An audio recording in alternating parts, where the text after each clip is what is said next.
हम क्या है, जावास्क्रिप्ट कहाँ से आया, कैसे आया।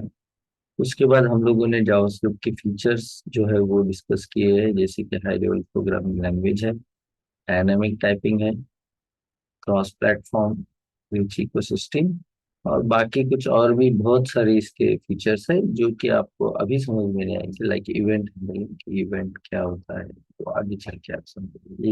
ये जो है ये क्लाइंट साइड सर्वर लैंग्वेज के नाम से ज्यादा पहले जो है ज्यादा पॉपुलर थी। अभी जब से नोड जेएस आया है तो both side, client side and server side, दोनों तरह से काम कर सकते हैं, तो इसका इम्पोर्टेंट और भी बढ़ चुका है। ठीक है।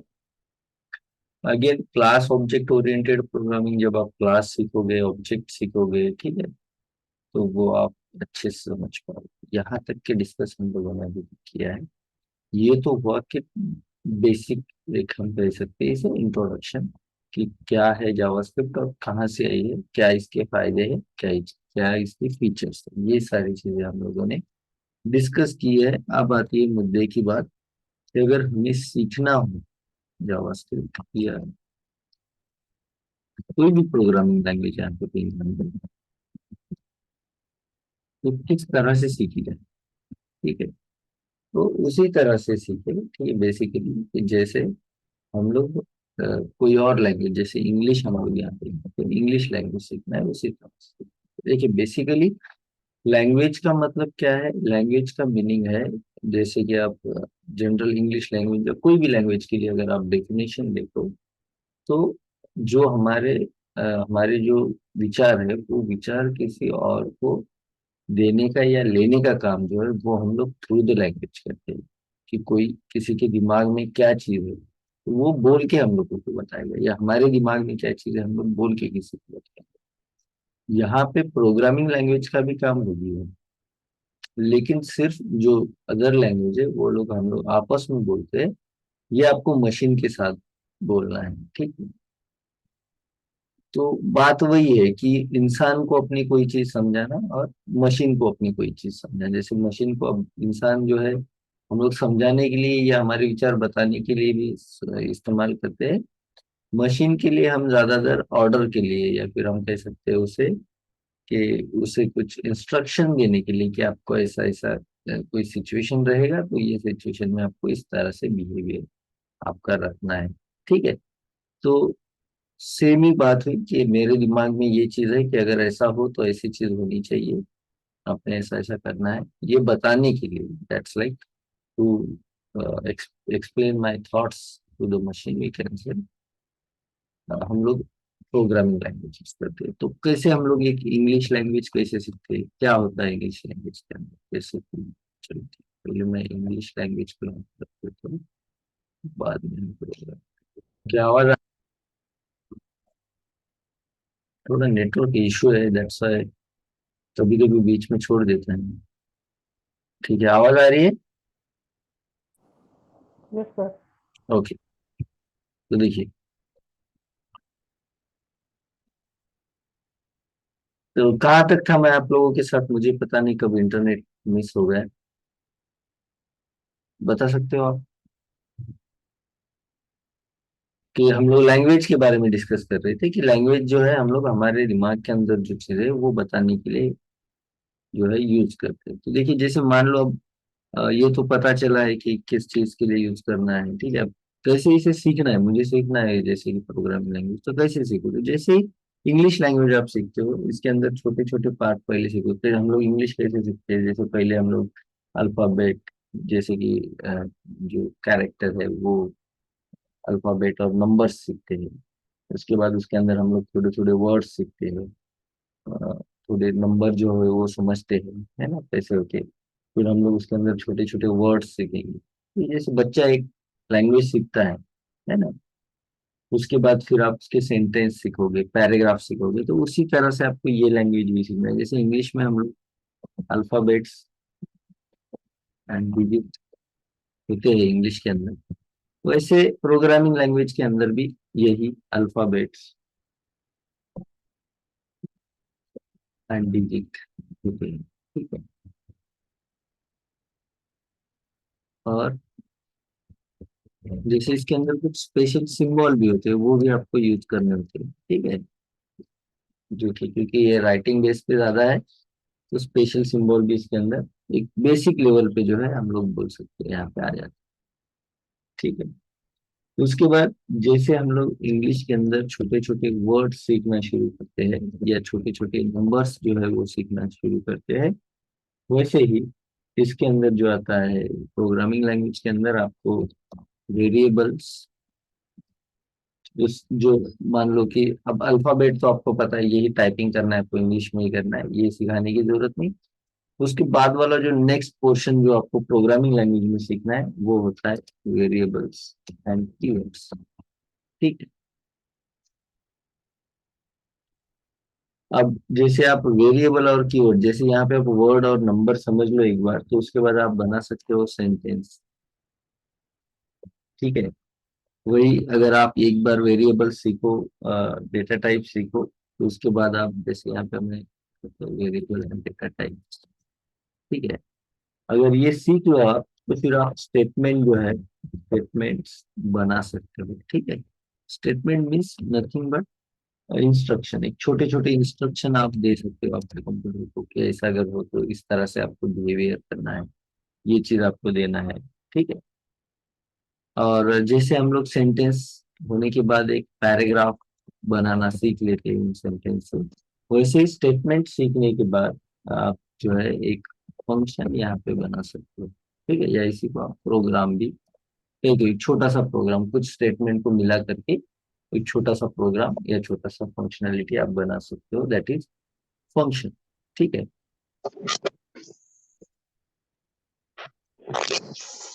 इसी तरह से जैसे पैराग्राफ बन, अब पैराग्राफ के बाद आप क्या करोगे, जैसे पैराग्राफ लिखना सीख लिया आप लोगों ने, तो आप इसके अंदर क्या लेसन एक जैसे लिखना या पढ़ना सीखोगे, ठीक है।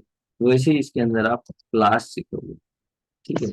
उसके अंदर जैसे मान लो ये सिंपल फंडा है, जैसे कि स्टेटमेंट के अंदर आपके वेरिएबल्स डेटा टाइप रहेंगे, ऑपरेटर रहेंगे, ठीक है।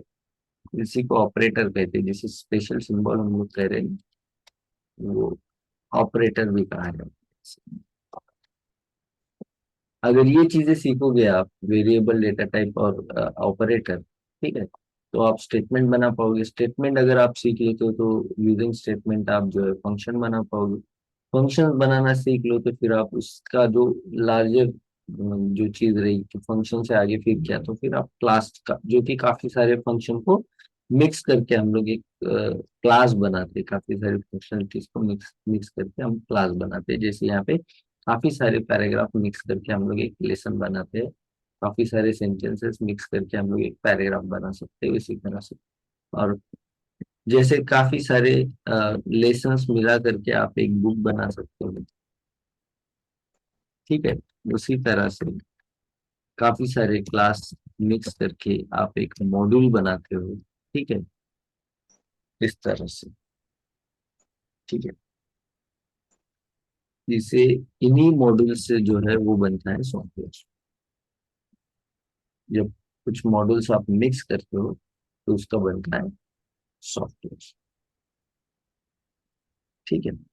बुक आप लोगों को आपका नॉलेज बढ़ा करके लाइफ इजी कराती है, और सॉफ्टवेयर आपको आपका काम इजी करके आपका लाइफ इजी करता है। तो अब ये तो है कि अब हमें क्या सीखना है, जैसे वन बाय वन। अब अल्फाबेट तो आपको सीखने की जरूरत नहीं, डिजिट सीखने की जरूरत नहीं, ये कुछ स्पेशल सिंबल है वो सीखेंगे हम लोग। और वेरिएबल्स डेटा टाइप ये सारी चीजें, तो स्टार्ट करते हैं हम लोग वेरिएबल्स से, ठीक है। ये अब वन बाय वन जो है आपको सीखना शुरू करना है कि क्या इसके अंदर चीजें होती है और कैसे हमें वो सीखना है, ठीक है। तो आज हम लोग देखेंगे इसके अंदर की वन बाय वन कुछ चीजें, जैसे कि कमेंट पहले तो, और उसके बाद हम लोग टर्न करेंगे वेरिएबल्स के, ठीक है। पहले देखेंगे कमेंट क्या चीज़ है।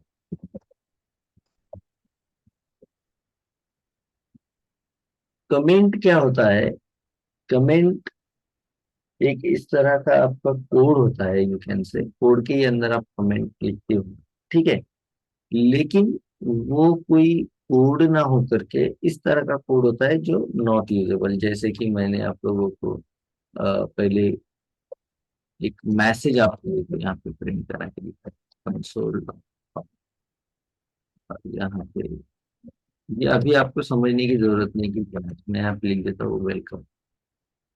ठीक है, आपको अगर कोई मैसेज प्रिंट करना हो तो हम लोग कंसोल डॉट लॉग यूज करते हैं।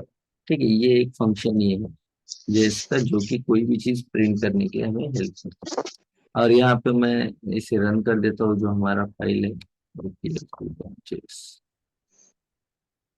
तो देखिए यहाँ पे आपको वेलकम लिखा आएगा। ठीक है, अब अगर मैं इसी को कमेंट कर दूं तो वो ये जो है हमारा कंपाइलर जो होता है कमेंट को एज अ कोड बेस नहीं देते, उसे रन ही नहीं करता है, वो सिर्फ यहाँ पे दिखने के लिए होगा। ठीक है, जैसे कि हम लोग कोई और जगह पे कमेंट कर सकते हैं कि वो बस दिखने के लिए रहे, जैसे एमएस वर्ड में वगैरह आप कमेंट कर सकते हो। ठीक है,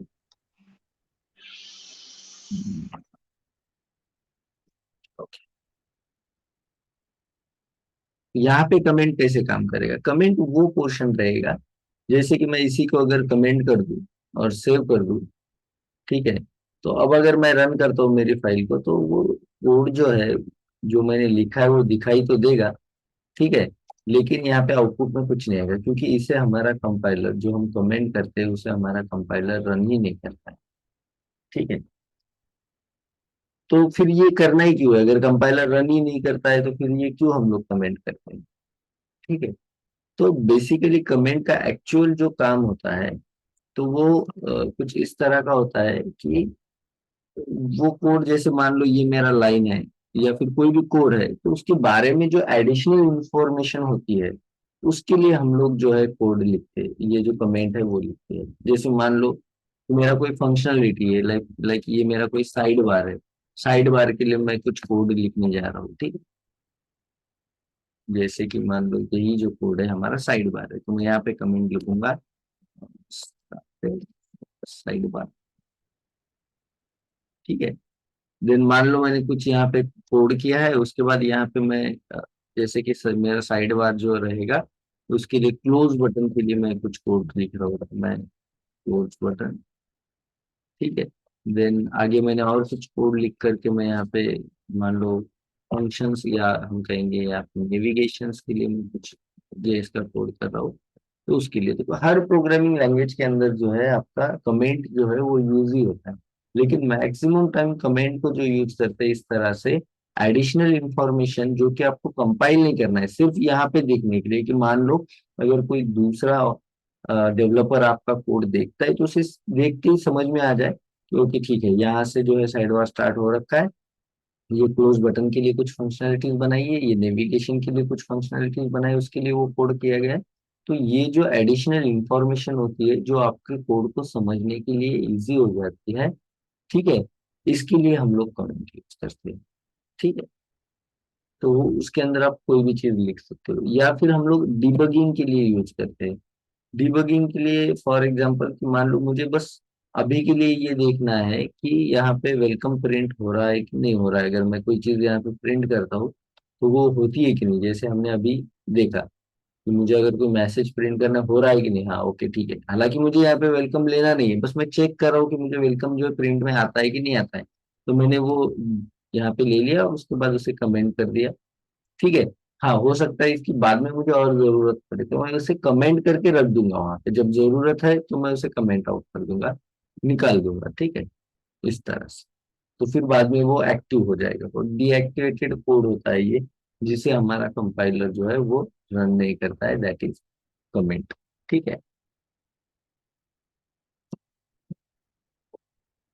तो कमेंट के बारे में थोड़ा मैं आप लोगों को लिख के देता हूँ। यूज फॉर डॉक्यूमेंट, और we can say document, it is use as document कहेंगे हम लोग, या इसे हम कहेंगे डिस्क्राइबर। ठीक है, और एज डिस्क्राइब, ये डिस्क्राइब करता है कि क्या चीजें यहाँ पे है, क्या है उसके बारे में कुछ एक्सप्लेन करता है। ठीक है, we can say it is additional code और इंफॉर्मेशन इन बाई हाँ, इन द फाइल कहने से अच्छा है कि हम लोग कह सकते हैं it is additional line of code, line of code और इंफॉर्मेशन इन कोड, ठीक है, which which the compiler not compile, जो कि कंपाइलर कंपाइल नहीं करता है, वो एक डेड टेक्स्ट की तरह यहाँ पे रहता है। it, it just like a dead text which we can show only on the screen, ठीक है। इसका ज्यादातर यूज होता है जैसे हमने कहा डिस्क्राइबर के तौर पे, या it provides, generally it used to generally it used to provide additional information about the, ठीक है। तो दो तरह की कमेंट होती है, ठीक है। There are two types of, ठीक है। एक होती है इनलाइन कमेंट और एक होती है मल्टी लाइन, मल्टी लाइन, ठीक है। इनलाइन कमेंट का मतलब होता है ये एक सिंगल लाइन कमेंट करने के लिए होता है। एक create a single line or it convert a single line, single line as, ठीक है। जैसे आप यहाँ पे देख रहे हो, ये एक लाइन मैंने कमेंट के तौर पे यूज किया है, जैसे यहाँ पे भी अगर मैं दे दूंगा तो ये एक ही लाइन जो है मेरा कमेंट हो जाए, इस तरह से। तो अगर सिंगल लाइन को अगर आपको कमेंट करना है तो आपको यूज करना है सिंगल लाइन कमेंट। तो कैसे यूज करना है उसे, सिंगल लाइन कमेंट यूज करने के लिए to create single line comment use, इसे हम लोग स्लैश कहते हैं ना, स्लैश, डबल स्लैश कहेंगे यहाँ पे, डबल स्लैश, ठीक है।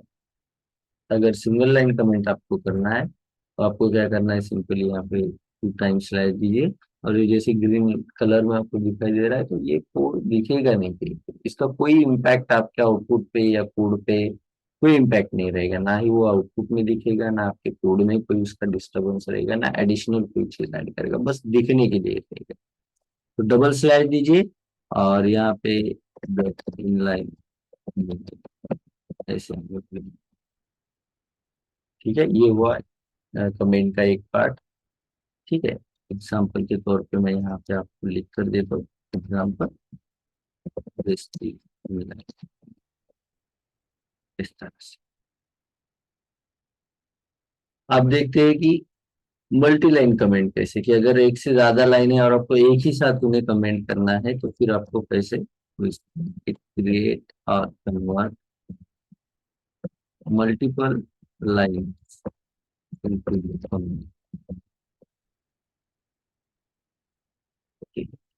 और टू क्रिएट मल्टीपल और multi line comment use slash and star to open, and again star and slash to close, ठीक है। इस तरह से आपको मल्टी लाइन की, ये जो स्टार और स्लैश है, ठीक है, इसके बीच में जो भी टेक्स्ट रहेगा, जैसे यहाँ पे मैंने कमेंट कर दिया है टू ओपन एंड, इतना पार्ट, ठीक है। इस तरह से इनके बीच में, स्टार के बीच में जो भी रहेगा, लेकिन थोड़ा सा उल्टा सीक्वेंस है, आपको ध्यान रखना है। ओपन करने के लिए स्लैश एंड स्टार, क्लोज करने के लिए स्टार एंड स्लैश, ठीक है। इस तरह से आप मल्टीपल लाइन के ऊपर कमेंट कर सकते हो। फॉर एग्जाम्पल मैं आपको यहाँ पे दिखा देता हूँ, यहाँ पे मैं दो तीन लाइन लिख देता हूँ, जैसे कि this देखिए अब ये जो कोड है ना, ये आपको एरर भी बता रहा है यहाँ पे, क्योंकि ये इम्पैक्ट कर रहा है, इसे कंपाइल कर रहा है हमारा कंपाइलर, ठीक है। लेकिन कमेंट को नहीं कर रहा है, यहाँ पे कोई एरर आपको दिखाई नहीं देगा, ठीक है। It is multi line comment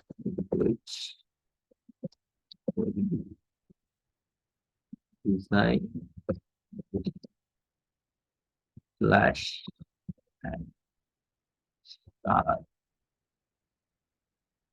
button.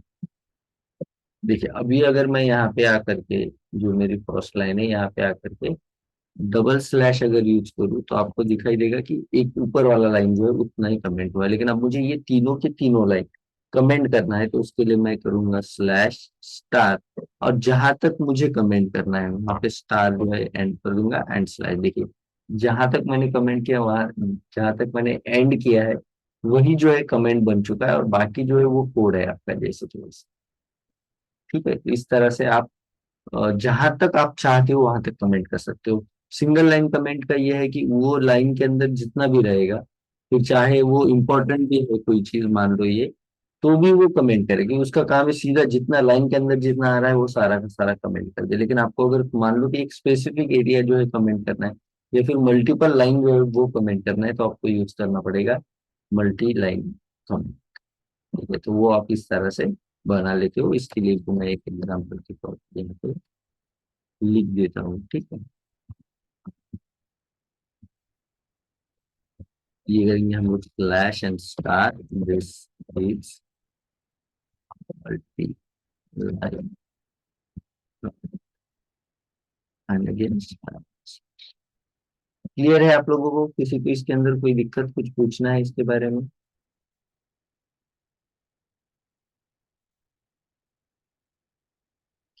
That's me clear, ठीक है।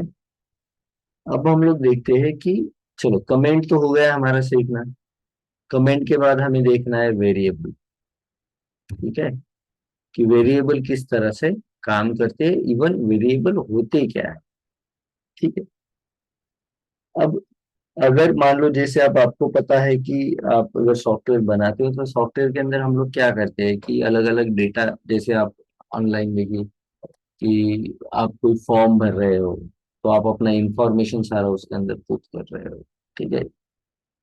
तो आपका वो जो इंफॉर्मेशन मिल रहा है वो वाला डेटा, या जैसे मैं यहाँ पे कोड कर रहा हूँ कोई भी, मान लो मैं कोई जावास्क्रिप्ट का कोड बना रहा हूँ, कोई फाइल बना रहा हूँ, तो उस फाइल के अंदर जो भी चीजें मैं यूज करने वाला हूँ, ठीक है। इसे मैं एक बार कमेंट कर देता हूँ।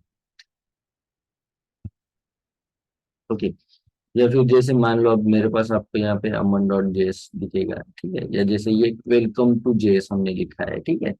तो ये वेलकम टू जेएस जो हमने लिखा है, तो ये वेलकम टेक्स्ट जो है आपको कहीं ना कहीं तो आपको प्रोग्राम को स्टोर करना होता है, ठीक है। जो भी फाइल आप बनाते हो, ठीक है, तो वो कहीं ना कहीं प्रोग्राम में, जैसे इसके अंदर अगर मैं कोई नंबर यूज करना चाहूँ, जैसे अगर यहाँ पे मैंने ले लिया like number is equal to 10, अब मैं इस 10 को मेरे प्रोग्राम के अंदर कहीं ना कहीं यूज कर रहा हूँ, तो जब भी मेरा ये प्रोग्राम, जब तक मेरा ये प्रोग्राम शुरू है, ये जो मेरा सॉफ्टवेयर है वो शुरू है, तब तक के जो है ये 10 मुझे यूज करना है। तो ऐसा आप लोग मुझे बताइए कि कौन सा मेमोरी होता है, मुझे बगैर उसे स्टोर करे तो मैं यूज नहीं कर पाऊंगा। तो कौन सा ऐसा मेमोरी होता है हमारे पास, मोबाइल के अंदर भी होता है, कंप्यूटर के अंदर भी होता है, जो है हमारे लिए कुछ डेटा स्टोर करता है टेम्पररी। जैसे मैं प्रोग्राम क्लोज कर दूं तो मुझे इस 10 का कोई जरूरत नहीं है, लेकिन जब तक प्रोग्राम शुरू है तो वो टेम्पररी मुझे वहां तक के चाहिए। तो ऐसा कौन सा मेमोरी होता है कंप्यूटर के अंदर जो टेम्पररी डेटा आपका स्टोर? यस, करेक्ट है। आप रैम जो है वो यूज करते हो, जो कि आप प्राइमरी मेमोरी भी आप इसे कहते हो, ठीक है। ये आप यूज करते हो, ठीक है। तो जो भी मैं कोड के अंदर डेटा यूज करता हूँ, तो मैं वो इस रैम के अंदर ही स्टोर करता हूँ। जैसे हमने एग्जांपल के तौर पे देखा कि हमारे पास 10 नंबर है, अब इसे मुझे कहीं पे स्टोर करना है, ठीक है। अब रैम के अंदर कहीं ना कहीं ये जाकर के मुझे यहाँ पे मान लो ये मेरा एक पोर्शन है, थोड़ा कलर चेंज कर देता हूँ, और ये 10 मेरे मेमोरी के अंदर कहीं पे मैं स्टोर रख दूंगा। ठीक है। अब जैसे आपको एक मोबाइल में देखिए, अब जब फोटो निकालते हो कैमरा में, तो जैसे कि अगर आप वो फोटो निकालते हो और उसे कोई नाम वगैरह नहीं देते हो, या फिर वो फोटो को आप देखोगे तो बाय डिफॉल्ट एक कुछ इस तरह से IMG अंडरस्कोर कुछ इस तरह का नंबर, अगेन अंडरस्कोर, और उसके अंदर कुछ नंबर डॉट JPG, इस तरह से आपको दिखाई देगा कि ऑटोमेटिकली एक जो है नाम उसे जो है प्रोवाइड किया गया है, जो कि काफी क्रिटिकल होता है। अब आपने एक फोटो खींचा, उसका इतना बड़ा नाम है, अब ये फोटो आपको मान लो कि 5 जगह पे 10 जगह पे यूज करना है, जहां पे भी यूज करना है वहां पे आपको इसका नाम देना है, ठीक है। या इसका जो ये एड्रेस, इसे हम लोग कहेंगे मेमोरी एड्रेस जो है ना, वो याद रखना पड़ेगा ये पूरा, कि ये अगर मैं कहीं पे यूज करूँ तो ये वाला फोटो यूज करें। वही जो हम लोग यहाँ पे नंबर यूज कर रहे हैं, जो भी चीजें हम लोग हमारे प्रोग्रामिंग के अंदर यूज करते हैं, अगर वो स्टोर करते हैं तो मेमोरी का एक पर्टिकुलर एड्रेस होगा, इसी तरह का कोई क्रिटिकल टाइप का एड्रेस, ठीक है, जो कि आपको याद रखने में काफी हार्ड रहेगा ऐसे। तो फिर क्या होता है कि अब अगर कहीं पे आपको यूज करना है इस 10 को, तो आपको देना होता है इस मेमोरी की 10 कहाँ पे है, मुझे कौन सा वाला पार्ट यूज करना है। जैसे मुझे अगर मुझे यहाँ पे करना है 10 + 20 मान लो, तो ये दोनों 10 और 20 कहीं ना कहीं पहले तो हम लोगों को स्टोर करना होगा। जैसे कि यहाँ पे हम लोग कर देते हैं 20 को भी स्टोर। अब कंप्यूटर को ये नहीं पता है कि 10 क्या है, 20 क्या है ना, ये ये क्या करना है। बस हम लोग क्या बोलते हैं कि यहाँ पे जो हमारे मेमोरी के अंदर जो पोर्शन है, ये वाले लोकेशन के ऊपर वो वाला यहाँ पे जो भी डेटा होगा वो यहाँ पे लेके आओ। सेम लाइक दैट कि ये दूसरा जो मेमोरी का पार्ट है, यहाँ पे एक मैंने नंबर जो है ले रखा है, उसे यहाँ पे लेके आओ और उन दोनों का कैलकुलेशन करो, इस तरह से। तो अगर ये आपको यूज करना है तो आपको ये एड्रेस यूज करना पड़ेगा। अब ये एड्रेस होता है क्रिटिकल, तो फिर इसके इसके ऊपर हमारे पास ऑप्शन क्या है।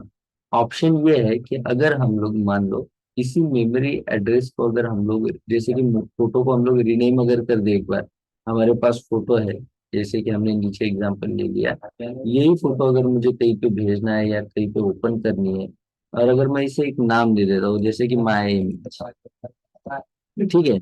अब ये जो होता है ये अंडरस्टूड नहीं होता है, हमें ये समझ में नहीं आता है कि क्या नंबर एग्जैक्टली है, ठीक है। लेकिन माई इमेज अगर कहा जाए तो हम लोग इजीली समझ जाते हैं कि अरे हाँ, माई इमेज मतलब मेरा वो एक समथिंग फोटो है, ठीक है, उस टाइप। तो यही हम लोग यहाँ पे कर सकते हैं, ठीक है। जैसे मैं इस मेमोरी लोकेशन को दे दूं नाम फर्स्ट नेम, या फिर जैसे फर्स्ट नंबर हमने यहाँ पे दे रखा है, first number, second number, second number, इस तरह से। तो अब हम इजीली समझ सकते हैं कि ये मेरा फर्स्ट नंबर है, ये मेरा सेकंड नंबर है। मुझे यहाँ पे फर्स्ट नंबर और सेकंड नंबर दोनों का एडिशन करके दे। तो अब मुझे वो जो एड्रेस था, मेमोरी एड्रेस, इतना क्रिटिकली उसे याद रखने की जरूरत नहीं। ठीक है, या पहला तो वो मेमोरी एड्रेस निकालो, फिर उसे याद रखो, और बार बार जहाँ पे यूज करना है, इतना सारा लाइन ऑफ कोड जो है जो कि याद भी नहीं रह रहा है वो यूज करो, ये झंझट करने की जरूरत नहीं। सीधा मैं जिस मेमोरी लोकेशन पे इस वैल्यू को स्टोर कर रहा हूँ, उस मेमोरी लोकेशन को हम लोग सीधा एक नाम दे देते हैं कि ये फर्स्ट नंबर जो है, ये यहाँ पे इस मेमोरी लोकेशन को नाम रहेगा फर्स्ट नंबर, और उसके अंदर स्टोर रहेगा मेरा 10, ये जो नंबर है वो, ठीक है। अगेन मेरे पास एक सेकंड नंबर नाम का जो भी मेमोरी लोकेशन मेरा रहेगा, उसका नाम रहेगा सेकंड नंबर, और उसके अंदर स्टोर रहेगा 20। जस्ट लाइक वी कैन से कि ये एक कंटेनर की तरह काम करता है, जिसके अंदर हम हमारी जो भी वैल्यूज है, नंबर हो या फिर कोई कैरेक्टर हो, और भी बहुत सारी वैल्यूज होती है जो आगे चल के आप डेटा टाइप के अंदर सीखोगे। तो ये वैल्यूज हम लोग इसके अंदर स्टोर कर सकते हैं सिंपली, अगर आपको समझना है तो it is like a container where we can store our values, ठीक है। क्लियर है आप लोगों को वेरिएबल क्या होता है? किसी को इसके अंदर कोई दिक्कत है? देखिए, वेरिएबल का अगर आप लोग एक डेफिनेशन समझना चाहो या बनाना चाहो तो आप किस तरह से बना सकते हो। तो variable, variable is the location, or the variable is the name of memory location where we store the data. जहाँ पे हम लोग डेटा स्टोर करते हैं, उस मेमोरी लोकेशन का नाम जो होता है उसे हम लोग कहते हैं वेरिएबल। ठीक है। Variable variable works just like container where we can store word। एक एक कंटेनर के तौर पे ये काम करता है जिसके अंदर हम लोग हमारा डेटा रख सकते हैं। ठीक है। लेकिन ये एक मेमोरी का एड्रेस होता है, मेमोरी का लोकेशन होता है। ठीक है। मेमोरी लोकेशन और मेमोरी एड्रेस, जहाँ पे हम लोग डेटा स्टोर, अब जहां जहाँ पे ये मेमोरी का लोकेशन मैं यूज करूंगा, जहां जहाँ पे मैं इस मेमोरी का एड्रेस जो है वो यूज करूंगा, वहां पे मुझे 10 वैल्यू मिल जाएगा, क्योंकि उसके अंदर मैंने 10 रखा है। ठीक है। उसके अंदर नहीं कहेंगे, उस मेमोरी लोकेशन पे मैंने 10 रखा है। ठीक है। ये थोड़ा सा कंफ्यूजन हो जाता है अंदर की वर्ड जो अंदर वो यूज करते हैं। तो ये एक मेमोरी लोकेशन है जहाँ पे मैंने 10 को स्टोर रखा है। अब जहां जहाँ पे मैं इस मेमोरी लोकेशन को यूज करूंगा, जैसे अगर मैं यहाँ पे first first number number plus second number, तो ये ऑटोमेटिकली इस मेमोरी लोकेशन का नाम है, तो वो जाएगा, हमारा जो कंपाइलर है वो जाएगा देखेगा इस मेमोरी लोकेशन पे जिसका नाम है first number and second number क्या चीज है, तो वहां पे उसे मिलेगा 10 एंड 20, फिर वो इन दोनों का एडिशन करके आप लोगों को दे देगा। ठीक है। इस तरह से आपका वेरिएबल काम करता है।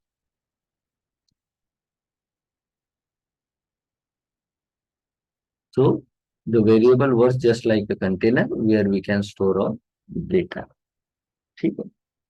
अब हम लोग समझते हैं कि किस तरह से वेरिएबल को लिखना है, किस तरह से यूज करना है। तो उसे हम कहेंगे नेमिंग, नेमिंग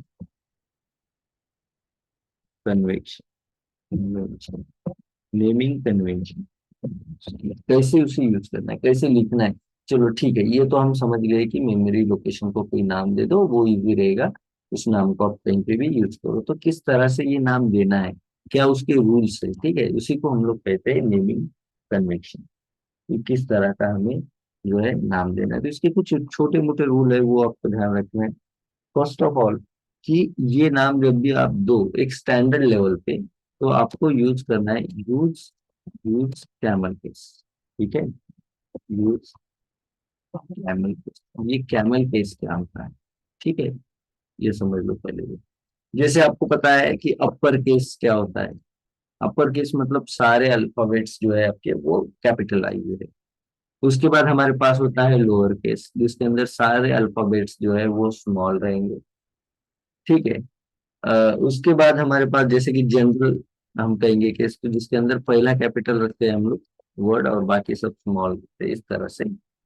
वही कैमल केस क्या होता है, कैमल केस का मतलब ये होता है, जैसे ये कैमल, इसका नाम ही देखो ऊंट की तरह है। ठीक है।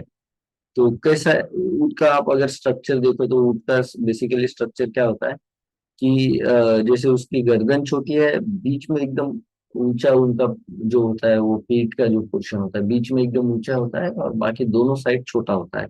अगर आप उसका जो कैमल का अगर आप साइज देखो, एक स्ट्रक्चर देखो आप, उसी तरह से यहाँ पे क्या है कि शुरुआत भी लोअर से होगी। जैसे कि अगर मुझे लिखना है फर्स्ट नेम, तो मैं लिखूंगा लोअर टेक्स्ट से फर्स्ट। और अगर यहाँ पे कोई वर्ड चेंज हो रहा है कि नेम, जैसे अगर अदर वर्ड है तो मैं नेम, इस तरह से इसके बीच में जो है मैंने कैपिटलाइज, मतलब बीच में बड़ा है, दोनों साइड छोटा है, दैट्स लाइक, इसे कहते हैं कैमल केस। ठीक है। और ये नेमिंग कन्वेंशन के लिए बहुत बढ़िया होता है, क्योंकि क्या होगा कि अब ये तो है कि आपको कोई मीनिंगफुल नेम ही देना होगा। अगर आप नेम दे रहे हो तो उसके अंदर कोई मीनिंग रहे, या फिर वो आपको याद रहे। जैसे मुझे लिखना है कि मुझे मेरा जो है पहला आधार कार्ड नंबर, तो मैं लिखूंगा इस तरह से, माय फर्स्ट आधार कार्ड।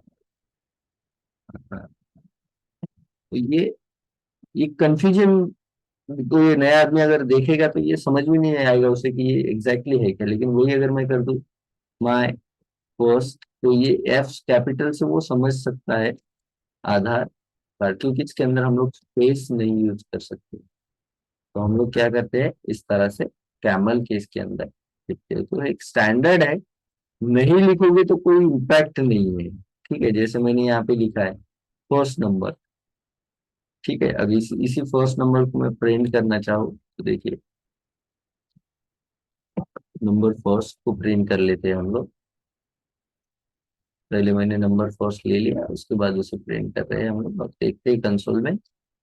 देखिए 10 नंबर आपको वहां पे मिल गया। अब ये नहीं कि अगर मैं इसे कैमल केस में नहीं लूंगा तो कोई एरर देगा या आउटपुट नहीं देगा, एग्जैक्टली देगा, कोई प्रॉब्लम नहीं। लेकिन एक स्टैंडर्ड होता है डेवलपर का, कि क्या वो स्टैंडर्ड रूल की जिससे इम्पैक्ट तो नहीं होता लेकिन ऐसा होना चाहिए। ठीक है, तो दैट इज वन, कि आपको कैमल केस, क्योंकि उसके लिए उससे क्या होगा कि आपका नेमिंग कन्वेंशन जो है वो सही रहेगा, वो आपको यूज करने के लिए भी सही रहेगा और समझने के लिए भी सही रहेगा। तो फर्स्ट है कि आपको यूज करना है कैमल केस। ठीक है, सेकंड जो इसका नेमिंग कन्वेंशन का रूल है वो है कि use meaningful meaningful variable name. Variable का नेम क्या है, मीनिंगफुल होना चाहिए। ठीक है, दूसरा जो इसका रूल होता है वो होता है कि आपको वेरिएबल का नेम कोई मीनिंगफुल रखना चाहिए। ये नहीं कि कोई भी उठा करके ए इज इक्वल टू 10 कर दिया, बी इज इक्वल टू 20 कर दिया, इस तरह से सी इज इक्वल टू 30 कर दिया, या ए प्लस बी कर दिया, मान लो यहाँ पे हम लोग। तो ये हो तो रहा है काम, इसमें कोई प्रॉब्लम नहीं है। आपने एक वेरिएबल ले लिया, उसके अंदर 10 20 और उन दोनों का एडिशन, काम नहीं होगा ऐसा नहीं। ठीक है, इस नाम के साथ भी आपका काम बनेगा। जैसे कि इसी 10 को अगर मैं यहाँ पे सिंपली ए कर दूं और इसी ए को प्रिंट कर दूं, कोई एरर नहीं है, आउटपुट मुझे मिल जाएगा। सेम आउटपुट जो अभी तक मिल रहा है वही आउटपुट मुझे यहाँ पे मिल जाएगा। लेकिन अगर मान लो आप अपने कोड के अंदर एक 10,000 या 5,000 वेरिएबल्स यूज करते हो, हर वेरिएबल को अगर आप A B C D X Y Z इस तरह से देते जाओगे तो वो कंफ्यूजन क्रिएट करेगा। तो नेम जो है वो आपका मीनिंगफुल होना चाहिए। जैसे मान लो अगर मैं ये वैल्यू लेता हूँ एज पर द एज, तो मैं यहाँ पे ले लेता हूँ यूजर्स, यूजर एज, इस तरह से, तो मैं समझता हूँ कि ये क्या है एग्जैक्टली exactly, है ना। तो वो मीनिंगफुल वर्ड जो है वो आपका नेमिंग कन्वेंशन अगर उस तरह से रहेगा तो वो समझ जाएगा जो अदर डेवलपर है या कोई भी, या आप खुद, कि ये क्या चीज है, इस तरह से। तो आपको क्या करना है, कोई भी नाम जो है इस तरह से ए बी सी कभी वेरिएबल को नहीं देना है। आपको एक मीनिंगफुल नेम जो है वो वेरिएबल को देना होता है। ये है आपका वेरिएबल नेमिंग कन्वेंशन का दूसरा रूल। ठीक है, ये बहुत इंपॉर्टेंट रूल है। We can't use number at starting of variable name। Variable name लिखते वक्त आप किसी नंबर से इस वेरिएबल का नाम जो है वो स्टार्ट नहीं कर सकते। जैसे अगर मैं कर दूं, देखिए जैसे मैं यहाँ पे लिख दिया हूँ 34 यूजर्स एज, तो ये यहाँ पे एरर दे देगा। ये रेड लाइन का मतलब होता है एरर। अगर अब मैं इसे प्रिंट करना चाहूँ, ठीक है, जैसे कि मैं अगर इसे कर दूं, मुझे ये प्रिंट भी करने की जरूरत, एक्चुअली यूज भी करने की जरूरत नहीं, पहले ही वो एरर दे देगा। देखिए इनवैलिड अनएक्सपेक्टेड टोकन, क्या आपने कोई चीज सही नहीं दिया, यहाँ पे लिखिए गलत लिखिए, तो वो है यूजर का आपके नाम। ठीक है, तो ये इंपॉर्टेंट वर्ड हो, ये जो है रूल, कि हम लोग जो है वेरिएबल के अंदर नंबर से स्टार्ट नहीं कर सकते। We can start variable name with number, like मैं यहाँ पे यूजर एज। ठीक है, रॉन्ग पैटर्न, ये एक रॉन्ग पैटर्न है जो कि एरर थ्रो करेगा, इनवैलिड और अनएक्सपेक्टेड टोकन। मैं यही एरर सिंटैक्स एरर का जो है यहाँ पे लिख देता हूँ, इसे मैं कमेंट में लिख देता हूँ। ठीक है, अब यह है कि आप स्टार्ट नहीं कर सकते हैं, आप एंड कर सकते हैं। वी कैन एंड, और we can number with number variable name.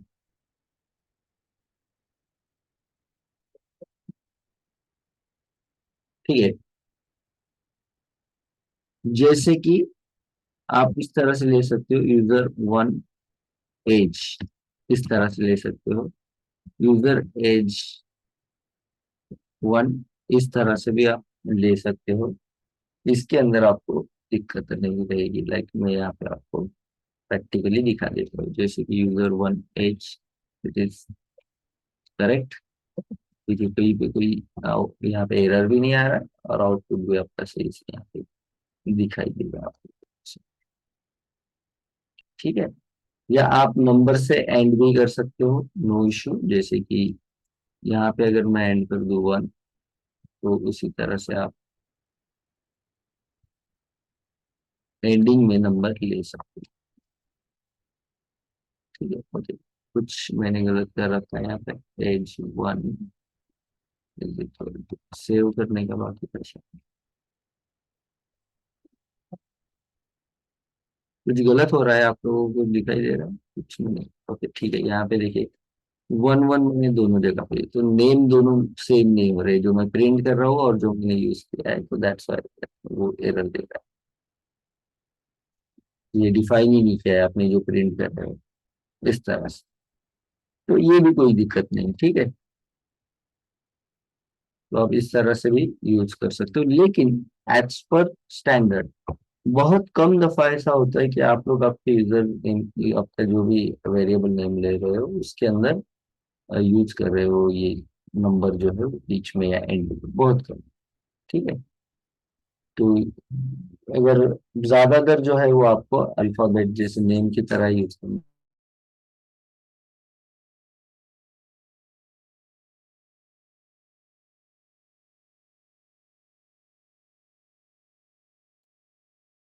Hello. Okay. तो ये हुआ आपका थर्ड फोर्थ जो है, जो भी थर्ड फोर्थ जो है वो रूल, कि आप नंबर से स्टार्ट नहीं कर सकते हो। दूसरा, we can't use special symbol without dollar sign और एंड अंडरस्कोर साइन। ठीक है, इसे मैं लिख देता हूँ, विदाउट डॉलर एंड अंडरस्कोर। ये दो ही वो सिंबल है जो आप वेरिएबल नेम के अंदर यूज कर सकते हो। इसके अलावा कोई भी सिंबल आप वेरिएबल के अंदर यूज नहीं कर सकते हो, वेरिएबल नेम के अंदर। ठीक है।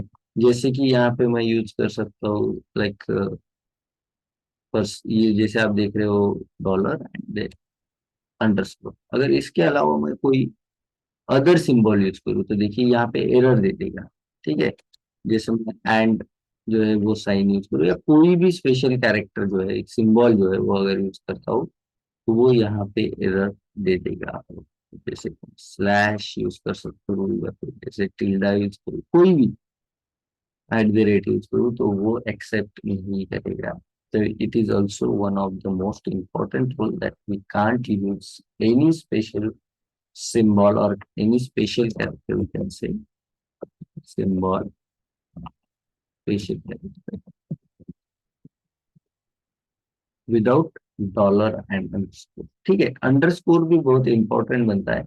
कई बार जब आप स्पेस नहीं देते हो, तो आप अंडरस्कोर इस तरह से यूज कर सकते हो, that is so fine practice for naming convention. ये भी आप यूज कर सकते हो। ठीक। तो अंडरस्कोर एक जो कि स्पेस के तौर पे यूज किया जाता है, और दूसरा डॉलर साइन, ये दो ही साइन है जो आप यूज कर सकते हो नेमिंग कन्वेंशन के लिए। ठीक है, इस तरह से। तो ये कुछ रूल्स है जो आपको याद रखने हैं जब भी आप कोई वेरिएबल का नाम या वेरिएबल दे रहे हो। ठीक है। ये तो हो गया नाम कैसा होना चाहिए।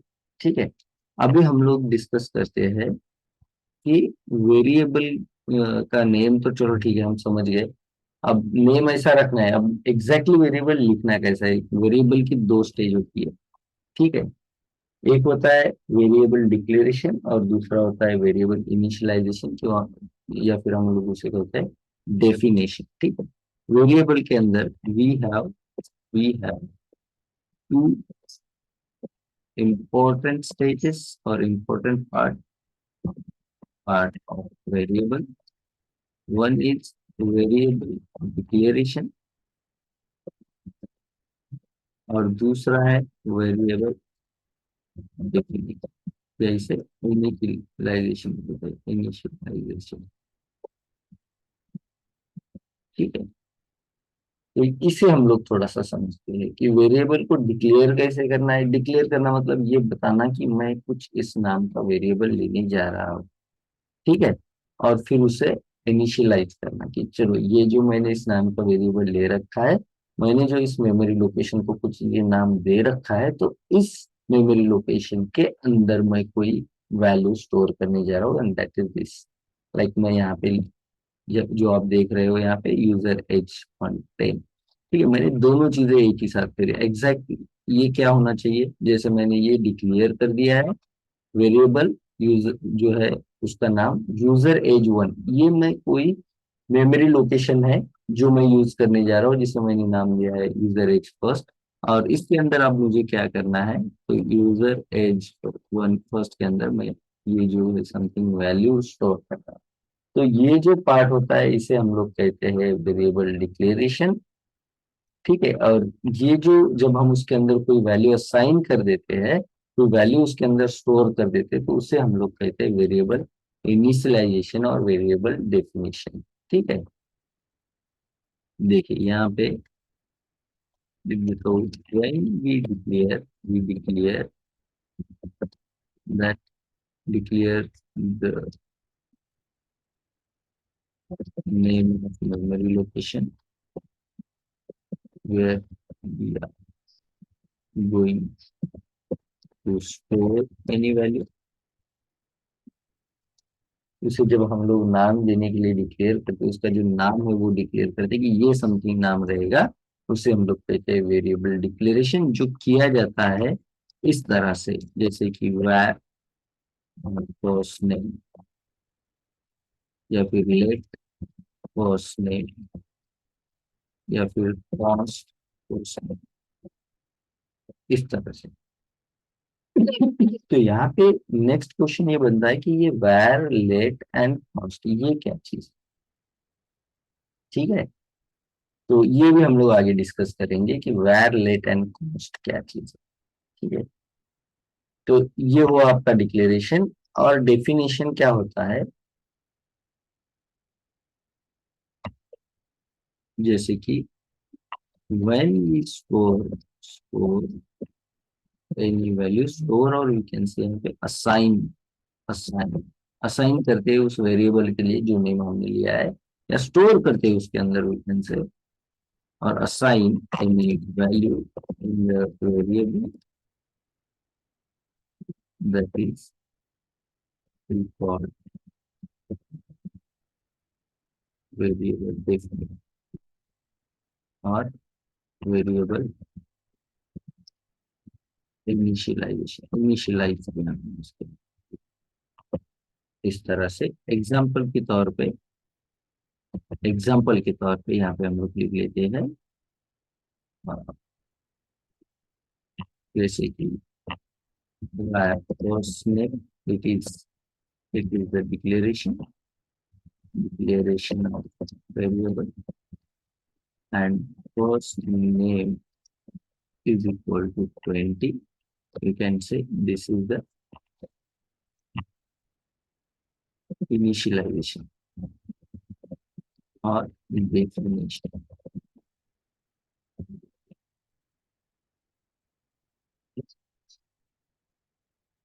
तो ये रहा आपका डेफिनेशन वाला पार्ट, ये रहा डिक्लेरेशन वाला पार्ट। तो ये दो इंपॉर्टेंट स्टेज हो सकती है। उसके अलावा एक इम्पोर्टेंट पॉइंट है कि we can use this both steps both stages combinely.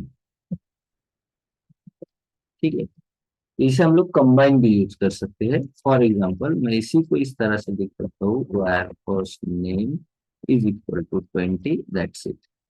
ठीक है, we have use declaration declaration and definition, इस तरह से, जैसे कि मैंने पहले यूज यहाँ पे किया था। लाइक ये दोनों अलग अलग स्टेज ना लिखे हुए मैं डायरेक्टली यहाँ पे करता हूँ, age is equal to 20। Clear है डिक्लेरेशन क्या है और डेफिनेशन क्या है? Any doubt?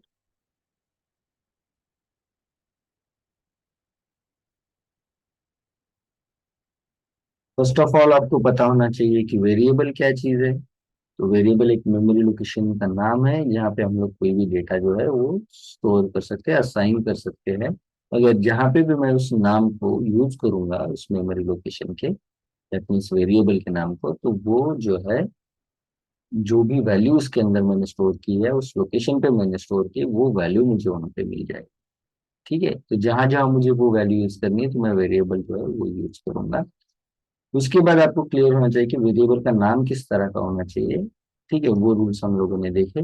ठीक है, देन आपको ये दो स्टेज की वेरिएबल डिक्लेयर कैसे करना है कि ये समथिंग मेमोरी लोकेशन को मैं ये नाम देने जा रहा हूँ और उसके अंदर ये वैल्यू जो है वो रहेगी, जब भी मैं इस नाम को यूज करूँ तो मुझे ये वैल्यू मिल जानी चाहिए। That is variable declaration and variable initialization और डेफिनेशन। तो ये स्टेज क्लियर है आपको? यहाँ तक क्लियर है? किसी को कोई दिक्कत, कोई डाउट?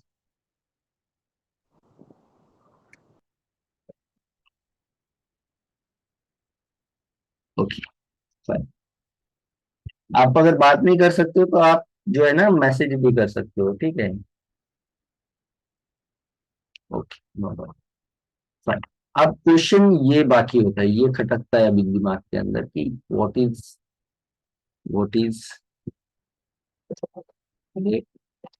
कॉन्स्ट, ये वाला क्वेश्चन। डिक्लेरेशन तो समझ गए हम लोगों ने, नाम देना है, लेकिन ये ऐसा क्यों किया हमने कि वार या लेट या कॉन्स्ट यूज कर रहे हैं? ठीक है, जैसे देखिए यहाँ पे इससे मैं इस तरह से कर सकता हूँ, जैसे कॉन्स्ट हो गया, नो इशू, सेम रहेगा, लेट, ठीक है, या वैर। अगर तीनों भी हम यूज कर सकते हैं तो तीनों अलग क्यों है? तीन क्यों दिए गए, एक ही क्यों नहीं दिए गए? करेक्ट है, एग्जैक्टली exactly। पहले जो था वो एक ही वेरिएबल का जो है, इसे हम लोग ये जो लेट कांस्टेंट वायर जो कही आप लोग देख रहे हो ना, इसे हम लोग स्कोप कहते हैं, स्कोप ऑफ वेरिएबल कहते हैं, ठीक है? तो ये भी अभी हम डिस्कस करेंगे इसके अंदर, ठीक है? तो ये अलग अलग स्कोप दर्शाता है, अलग कुछ कुछ तो चेंजेस है उसके अंदर, तभी वो अलग अलग तीन यूज किए गए। तो वो क्या है, what is let const and var, ये हम लोगों को डिस्कस करना है। पहले एक्चुअली वायर ही था।